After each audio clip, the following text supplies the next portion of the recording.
అండి ఇవాళ నేను నాతో పాటు మిమ్మల్ని నా బర్త్డే షాపింగ్కి తీసుకెళ్దాం అనుకుంటున్నాను. ప్రతి సంవత్సరం చేసేదే కానీ ఇవాళ కొంచెం స్పెషల్గా చేద్దామని అనుకుంటున్నాను. అందుకే మిమ్మల్ని కూడా అంటే మీకు కూడా చూపించాలనుకుంటున్నాను. పదండి నాతో పాటు. ప్రతి సంవత్సరం చేసేదే కానీ ఇక్కడ స్పెషల్ ఈసారి ఏంటి అంటే అందరికీ చూపించడం అనమాట. ఇది చూపించడం కూడా రీజన్ ఏంటి అంటే నాతో అనలేదు కానీ మా ఇంట్లో వాళ్ళతోటి ఎవరో అన్నారట, డబ్బులు ఎక్కువైతే ఇక్కడికి అక్కడికి తిరగటం ఎందుకు, ఎవరికైనా హెల్ప్ చేయొచ్చు కదా అని చెప్పేసి.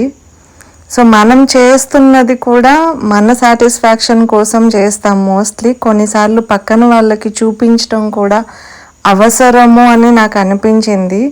సో అందుకని నేను ఈసారి నేను చేసేది పెద్దదేం కాదు, చిన్నదే.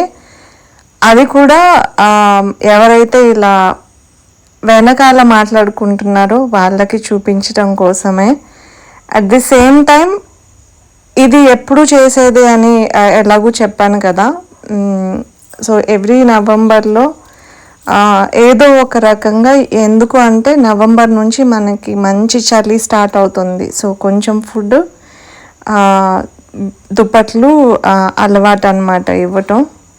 సో ఇది ఈ సంవత్సరం నేను సెలబ్రేట్ చేసుకున్న నా బర్త్డే. మనం చేసే అన్ని పనులు పక్కన వాళ్ళకి చూపించాల్సిన అవసరం లేదు, చెప్పాల్సిన అవసరం లేదు అని నాకు ఒక ఒపీనియన్ ఉండేది.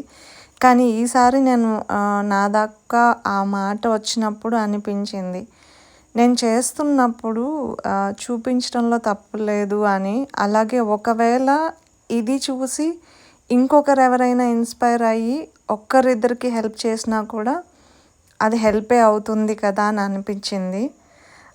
అదే కాకుండా ఇక్కడ ఇవాళ నేను చేసిన ఈ చిన్న చారిటీ ఎవరికి పడితే అంటే ఉత్తినే ఇచ్చేయాలని ఎవరికి పడితే వాళ్ళకి ఇచ్చేయకుండా, నిజంగా ఎవరికైతే బెడ్షీట్స్ నిజంగా అవసరమో వాళ్ళని వెతికి మరీ పట్టుకొని ఇచ్చానమాట.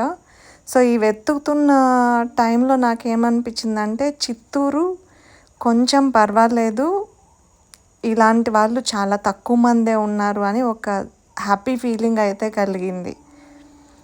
ఇదన్నమాట ఈ సంవత్సరం నా బర్త్డే విశేషాలు. అండ్ చాలా చిన్న సహాయం నా వైపు నుంచి, లైక్ సముద్రంలో ఒక నీటి చుక్కలాగా. Thank you for watching.